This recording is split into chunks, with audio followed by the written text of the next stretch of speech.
আমাদের কোনো কিছুই আল্লাহর প্রয়োজন নেই। আমরা আমাদের সব কিছুর জন্য আল্লাহর মুখাপেক্ষী। আল্লাহ হলেন গানি, তিনি সব ধরনের প্রয়োজন থেকে মুক্ত। তিনি হলেন হালিম, কেউ তার প্রশংসা না করলেও, তার প্রতি কৃতজ্ঞতা প্রকাশ না করলেও তিনি নিজে নিজেই প্রশংসিত। কোনো কিছুর অস্তিত্ব না থাকলেও আল্লাহর প্রশংসা এবং কৃতজ্ঞতা এমনিতেই বর্তমান আছে।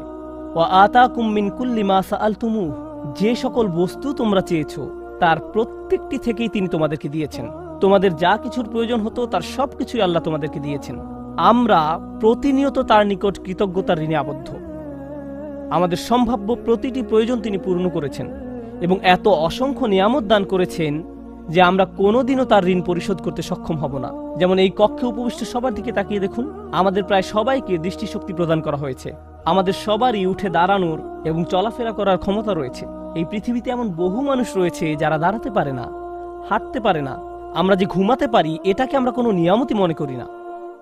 আমাদের হাতের আঙ্গুলগুলোকে আমরা কিছুই মনে করি না, মনে হয় যেন আমরা এগুলোর মালিক। এমন অনেক মানুষ রয়েছে যাদের হাত নেই বা প্যারালাইসিসের কারণে হাত নাড়াতে পারে না, হাসপাতালের বিছানায় শুয়ে শুয়ে চোখ ছাড়া আর কিছুই নাড়াতে পারে না, বা বাসায় পড়ে রয়েছে। ব্যাপারটা হলো, এই পৃথিবীতে আমাদের যা কিছু আছে তার সবই মূল্যবান, আর আমরা এর মূল্য নির্ধারণ করি টাকার অঙ্কে। এখন যদি কেউ বলে আপনার পা কিনতে চাই, মূল্য কত? আপনার উভয় চোখ কত টাকা মূল্যে বিক্রি করবেন? আপনার ফুসফুস কিনতে চাই, আপনার পা কিনতে চাই, শুধু একটা কিনতে চাই, আমার উভয়টার দরকার নেই। আল্লাহর দেয়া এই মহামূল্যবান উপহারগুলো আমরা প্রতিদিন ব্যবহার করে চলেছি। প্রতিনিয়ত কোনো কিছুর ব্যবহার করতে থাকলে আমাদের কাছে তার মূল্য কমে যায়। এটা আর এমন কি, জাস্ট একটা পায়ের পাতা। আবার অভিযোগ করি এটা খালি চুলকায়।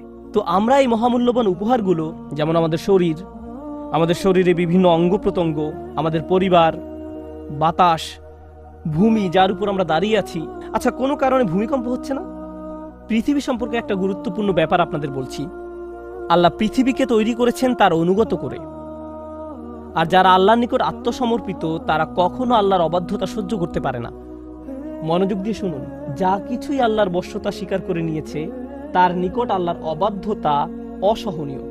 আর পৃথিবীর উপর বিচরণকারী মানব সম্প্রদায় আল্লাহর অবাধ্যতা করে যাচ্ছে প্রতিনিয়ত। আর যখন তারা আল্লাহর অবাধ্যতায় লিপ্ত হয় তখন পৃথিবী তাদেরকে চূর্ণ বিচূর্ণ করে দিতে চায়। পৃথিবী ওইসব মানুষদের ধ্বংস করতে চায় যারা আল্লাহর অবাধ্যতায় লিপ্ত। আল্লাহ বর্ণনা করেন, প্রতিবার যখন কেউ বলে আল্লাহ সন্তান গ্রহণ করেছেন, তাকাদুস সামাওয়াতু ইয়াতাফাত্তারনা মিনহু ওয়া তানশাক্কুল আরদ, এতে সাত আসমান ফেটে পড়ার উপক্রম হয় যখন কেউ বলে আল্লাহ সন্তান গ্রহণ করেছেন। তারা এমন জঘন্য কথা সহ্য করতে পারে না। এমনকি পৃথিবীও খণ্ড বিখণ্ড হয়ে যাওয়ার উপক্রম হয় যখন কেউ এমন পাপপূর্ণ কথা উচ্চারণ করে। আর এই জমিন মানব জাতির অসংখ্য পাপ সহ্য করে যাচ্ছে প্রতিদিন।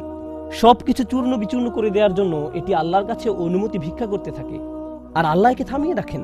পরিশেষে কিয়ামতের দিন আল্লাহ পৃথিবীকে অনুমতি প্রদান করবেন, আদেশ নয়, পৃথিবীকে অনুমতি প্রদান করবেন। বিআন্না রাব্বাকা আওহা লাহা, আল্লাহকে অনুমতি দিবেন যেন এতদিন যাবৎ সে তার ভেতরে যত যাতনা বহন করে চলেছিল তা উগরে ফেলতে পারে।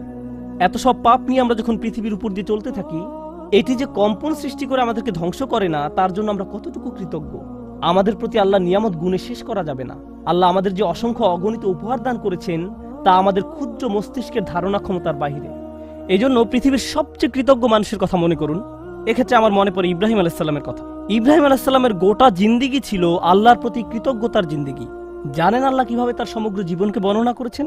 তিনি বলেন, শাকির আল্লি আনউমিহি, তিনি শুধু অল্প কিছু অনুগ্রহের জন্য আল্লাহর কৃতজ্ঞতা দেখাতে পেরেছিলেন। আনউম ব্যবহার করা হয় অল্প কিছু অনুগ্রহের জন্য, আর নিয়াম শব্দটি ব্যবহার করা হয় অনেক বেশি নিয়ামতের জন্য। অর্থাৎ আল্লাহর অসাধারণ বান্দা ইব্রাহিম আলাইহিস সালামের মতো ব্যক্তিও যদি তার সমগ্র জীবন আল্লাহর প্রতি কৃতজ্ঞতা প্রকাশে ব্যয় করেন, তিনি শুধু সামান্য কয়টি নিয়ামতের শুকরিয়া আদায় করতে পারবেন আল্লাহ তাঁকে যত কিছু দিয়েছেন তার তুলনায়। এরপর তিনি বলেন, ওয়া ইন তাউদ্দু নি'মাতাল্লাহি লা তুহসুহা, যদি তোমরা আল্লাহর শুধু একটি অনুগ্রহ পুরোপুরি উপলব্ধির চেষ্টা করো, তোমরা সম্পূর্ণরূপে এটি গণনা করতে সমর্থ হবে না। আল্লাহর সকল অনুগ্রহ নয়, শুধু একটি নি'মাতাল্লাহ লা তুহসুহা, উদাহরণস্বরূপ চিন্তা করার সামর্থ্য, শুধু একটি অনুগ্রহ।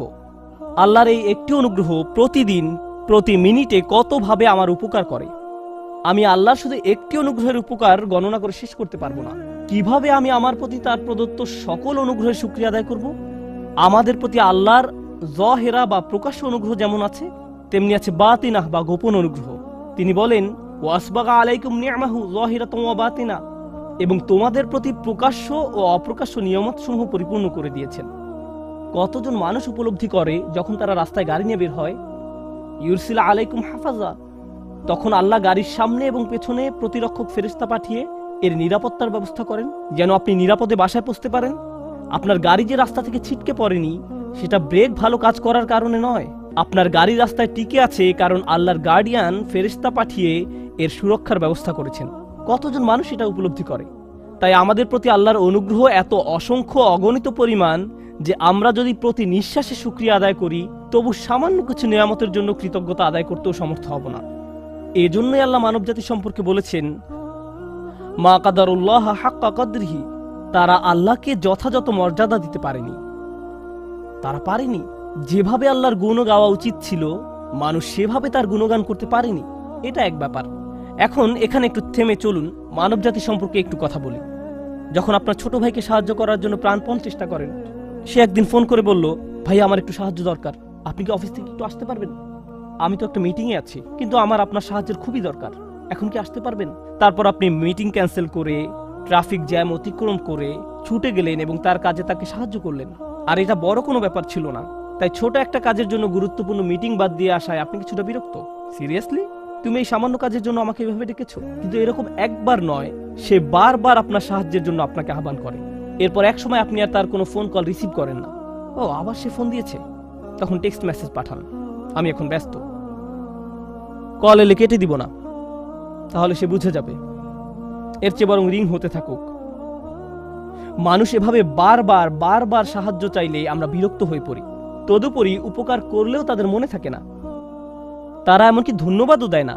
তাদের কাছে এই উপকারের কোনো মূল্য থাকে না। তারা মুখ ঘুরিয়ে বলে, তুমি আমার জন্য কি করেছো? মানুষ এমনটা করে কিনা? আপনি তাদের জন্য সব করলেও তারা অকৃতজ্ঞের মতো অস্বীকার করে। তুমি আমার জন্য এমন আর কি করেছো? এমন কথা শোনার পর আপনি মনে মনে প্রতিজ্ঞা করেন, আমি জীবনে কোনোদিন আর তোমার কোনো উপকার করব না। তুমি তুমি বলছো আমি কোনোদিন তোমার জন্য কিছু করিনি? তোমার মতো ব্যক্তি এই কথা বলছে। এরপর আপনার তাকে স্মরণ করিয়ে দিতে হয় যে তার জন্য কি কি করেছেন। এতে হয়তো সে বলবে, ও তুমি এখন খোঁটা দিচ্ছ, লোকজনকে দেখাচ্ছ যে তুমি কেমন উপকারী লোক। একজন বিশ্বাসী হিসেবে এমনিতে আমাদের কাউকে উপকারের কথা মনে করিয়ে দেওয়া উচিত নয়। লা তুবতিলু সাদাকাতিকুম বিল মান্নি ওয়াল আযা, তোমরা অনুগ্রহের কথা প্রকাশ করে এবং কষ্ট দিয়ে নিজেদের দান খয়রাতকে বরবাদ করো না। এখন একবার ভেবে দেখুন, আল্লাহ আমাদের জন্য কত কিছু করেন প্রতিদিন, আর আমরা কত অল্প ধন্যবাদ দেই তাকে। আমরা কত সামান্য কৃতজ্ঞতা দেখাই।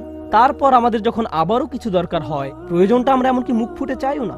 আমার ফুসফুসের প্রতি নিঃশ্বাসে বাতাসের দরকার হয়, এমনকি আমি যখন আল্লাহর অবাধ্যতা করছি তখনও বাতাসের দরকার হয়, ঠিক কিনা? আমি আল্লাহকে ভুলে যাওয়া সত্ত্বেও তিনি আমাকে ভুলে যান না। তিনি আমার প্রয়োজন পূরণ করেন।